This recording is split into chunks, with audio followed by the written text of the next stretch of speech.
అందరికీ నమస్కారం అండి. ఈరోజు మరొక హెల్దీ రెసిపీతో మీ ముందుకు వచ్చేసాను.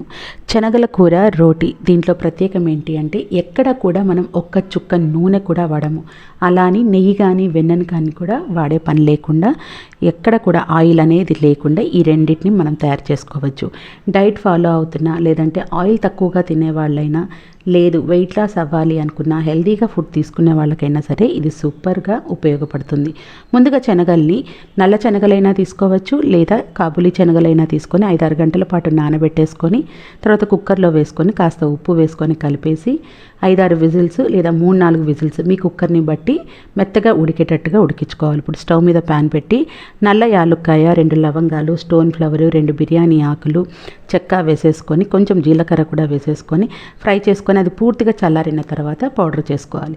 ఇప్పుడు స్టవ్ మీద ఫ్లేమ్ని సిమ్లో పెట్టుకొని ఇలాంటి స్టాండ్ ఇంకా ఎలా మీ దగ్గర ఏది ఉంటే అది యూస్ చేసుకొని టమాటోలని, ఉల్లిపాయని, టమాటాలు అయితే కడిగి ఆయిల్ పోయాల్సిన అవసరం లేదు, కడిగేసి ఇలా ఫ్లేమ్ని సిమ్లో పెట్టుకొని ఇవన్నీ వైపులా బాగా కాల్చుకోవాలి. తిప్పుకుంటూ టర్న్ చేసుకుంటూ ఫ్లేమ్లో సిమ్లో పెట్టుకొని వీటన్నిటిని కూడా బాగా కాల్చుకోవాలి.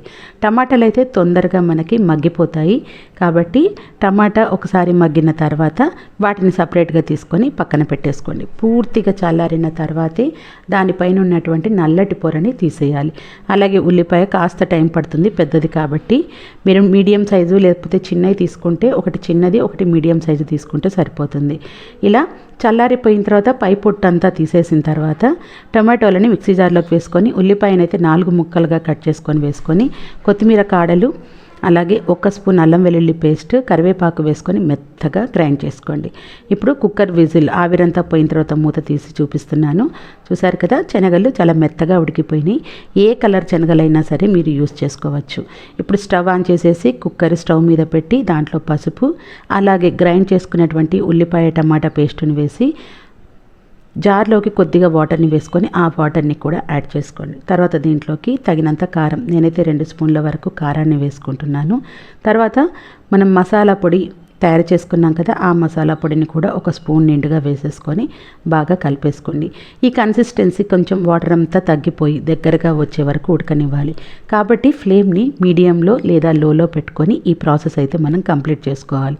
ఇప్పుడు దీంట్లోకి చోలే మసాలా మీ దగ్గర ఉంటే కాస్త 1/2 స్పూన్ వరకు పొడినైతే వేసుకోండి. ఆ ఫ్లేవర్ కూడా చాలా బాగుంటుంది. నేనైతే మీడియంలో పెట్టి కుక్ చేసుకుంటున్నాను. పొడిని వేసుకున్న తర్వాత కూడా కొంచెం వాటర్ తగ్గాయి అనుకున్న తర్వాత ఒక్కసారి ఉప్పుని టేస్ట్కి తగ్గట్టుగా చూసి వేసుకోండి. సరిపోతే ఆల్రెడీ మనం శనగల్లో వేసాం కాబట్టి చూసి వేసుకోండి. ఇప్పుడు దీంట్లోకి 2 చెక్కల నిమ్మకాయ రసాన్ని పిండుకోవాలి.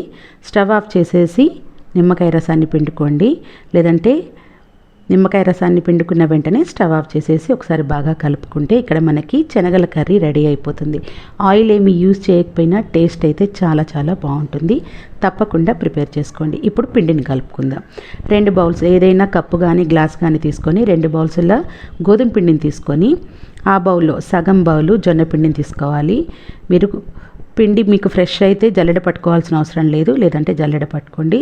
దాంట్లోకి మరో 1/2 బౌలు సజ్జపిండిని, 1 స్పూన్ రాగి పిండిని వేసుకొని తగినంత ఉప్పును వేసుకోండి. దీంట్లోనే కసూరి మేతిని కాస్త చేతులతోటి అలా పొడి పొడిగా చేసేసుకొని వాటిని కూడా వేసుకొని మొత్తం ఇవన్నీ కూడా పొడి పిండిలో బాగా కలిసేటట్టుగా పైకి కిందికి బాగా కలిపేసుకోండి. గోధుమ పిండి, జొన్న పిండి, సజ్జపిండి, రాగి పిండి వీటి క్వాంటిటీని కాస్త చూసుకొని వేసుకోండి. నేనైతే నార్మల్ వాటర్తో కలుపుకుంటున్నాను, మీరు గోరువెచ్చని నీళ్ళతోనైనా సరే కలుపుకోవచ్చు. కొద్ది కొద్దిగా పిండిని వేసుకుంటూ బాగా పిసుకుతూ కలుపుకోండి. చపాతీ ముద్దలాగా తయారు చేసుకుంటే సరిపోతుంది. ఈ చపాతీ కూడా చాలా టేస్టీగా ఉంటుంది. ఈ కర్రీ కాంబినేషను, ఈ చపాతీ, ఈ రెండింటికైతే చాలా బాగుంటుంది. పిండిని ఇలా కలుపుకొని మీరు ఏ కర్రీతోనైనా కూడా తినచ్చు.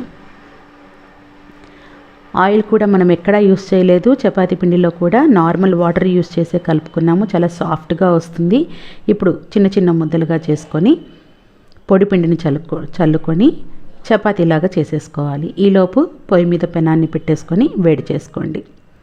కొంచెం అతుక్కుంటుంది అనుకుంటే కాస్త పొడి పిండిని ఎక్కువగా చల్లుకొని చపాతీలాగా చేసుకొని మరీ మందంగా కాకుండా మరీ పల్చగా కాకుండా చపాతీలాగా చేసుకోవాలి.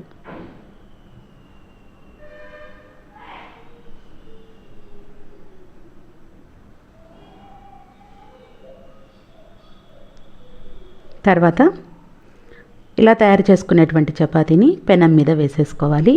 ఇక్కడ 2 రకాలు, మీరు ఒకవేళ కొంచెం అన్న ఆయిల్ వాడాలి అనుకుంటే ఒక హాఫ్ స్పూన్ ఆయిల్ వేసుకోవచ్చు. నేనైతే ముందుగా ఆయిల్ లేకుండా చూపిస్తున్నాను. 2 వైపులా చక్కగా కాల్చుకొని ఫ్లేమ్ని హైలోనే పెట్టుకోండి. కొంచెం క్లాత్తో కానీ టిష్యూ పేపర్తో కానీ అద్దుకుంటూ ఉంటే పొంగుతూ ఉంటుంది. ఇలా చేస్తే చపాతీ అన్ని వైపులా బాగా కాలుతుంది. ప్రెస్ చేసుకుంటూ తిప్పుకుంటూ కాల్చుకోవాలి. ఇది నేను ఆయిల్ లేకుండా చూపిస్తున్నాను. ఆయిల్ లేకపోయినా ఉన్నా కానీ టేస్ట్ అయితే చాలా బాగుంటుంది. ఇలా ఈ రోటీస్ని మీరు ఏ కర్రీతోనైనా తినొచ్చు. రెండవదేమో కాస్త ఆయిల్ వేసి కాలుస్తున్నాను. ఎక్కువ ఆయిల్ కూడా అవసరం లేదు, హాఫ్ స్పూన్ వరకు ఆయిల్ అయితే సరిపోతుంది. వీటిని కూడా 2 వైపులా చక్కగా అన్ని వైపులా ఒత్తుకుంటూ సమానంగా కాల్చుకుంటూ ఉంటే అన్ని వైపులా చక్కగా కాలుతుంది. ఇలా తయారు చేసుకున్న వాటిని ఆనియన్స్ కర్రీతోటి తిన్నారు అని అంటే చాలా రుచికరంగా ఉంటుంది. మీ డైట్కి, వెయిట్ లాస్కి, హెల్దీగా తినాలి అనుకునే వాళ్ళకి మాత్రం ఈ రెసిపీ బాగా ఉపయోగపడుతుందని చెప్పుకోవచ్చు. తప్పకుండా ఇలా ప్రిపేర్ చేసేసుకోండి. నా రెసిపీ కనుక నచ్చినట్లయితే తప్పకుండా లైక్ ఒకటి ఇవ్వండి, కమెంట్ అయితే చేయండి. మీరు ప్రిపేర్ చేసుకున్న తర్వాత మీకు ఎలా వచ్చిందో కమెంట్ చేయండి. తప్పకుండా నా ఛానల్ని సబ్స్క్రైబ్ చేసుకోండి.